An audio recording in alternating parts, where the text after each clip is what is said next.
Heute bei Monaco. Millionäre verzweifelt auf der Suche nach Monaco. Tragischer Unfall beim Bau einer südfranzösischen Mühle und Draufgänger auf dem Bohrfutter.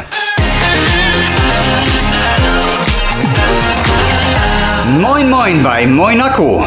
Die 87:1 Menschen wollen nun gerüchteweise uns kleinen Menschen ein glitzerndes Monaco vor die Nase setzen, in dem ohne Steuern man mit dem Botox durch den Yachthafen gefahren werden kann. Und jetzt tauchen auch schon überall orientierungslose Millionäre auf. Wir haben uns das mal angeschaut.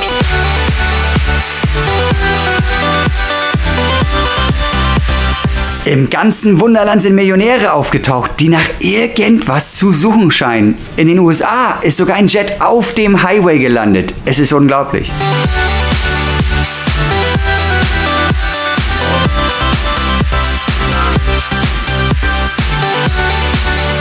Also wir wollten ja eigentlich nur nach Hause von unserem Venedig-Kurztrip und wir mussten ja nach Venedig, weil wir konnten die Côte d'Azur nicht finden. Na und jetzt finden wir Monaco nicht. Und das soll ja irgendwo in der Nähe sein, hat man uns gesagt, aber wenn man der Beschilderung folgt, dann kommt man halt immer wieder zu diesem Helene Fischer-Konzert.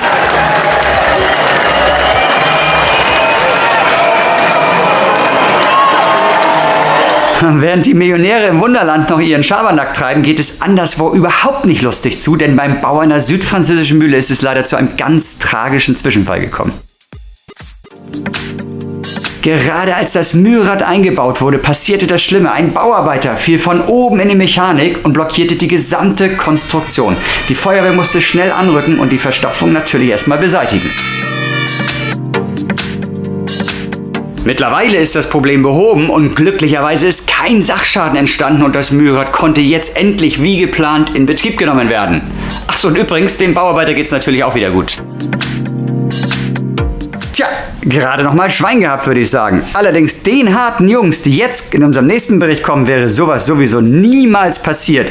Denn sogar Zuschauer, die das zufällig beobachten oder vor allem auch ihre Kollegen, nennen diese harten Jungs schlicht lebensmüde. Es geht um die Bohrfutterbesatzung. Schauen Sie sich das mal an.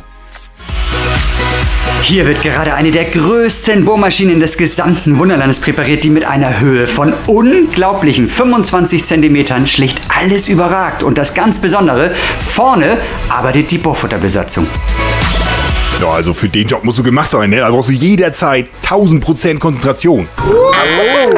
Geil, Alter. Tja, das ist alles andere als Spaß, ne? Also das ist harte Arbeit, also dafür brauchst du eine unfassbare Körperbeherrschung.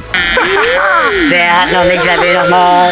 Ja, also das Team auf dem Bohrfutter ist zwingend notwendig, da der komplizierte Bohrvorgang ständig justiert und überwacht werden muss. Aber in dieses Team, da schaffen das nur die Besten von den Besten.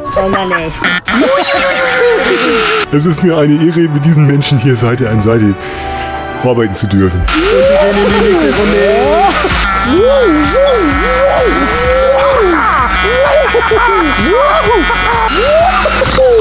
Na, das sind ja wahre Teufelskerle, also mein höchster Respekt.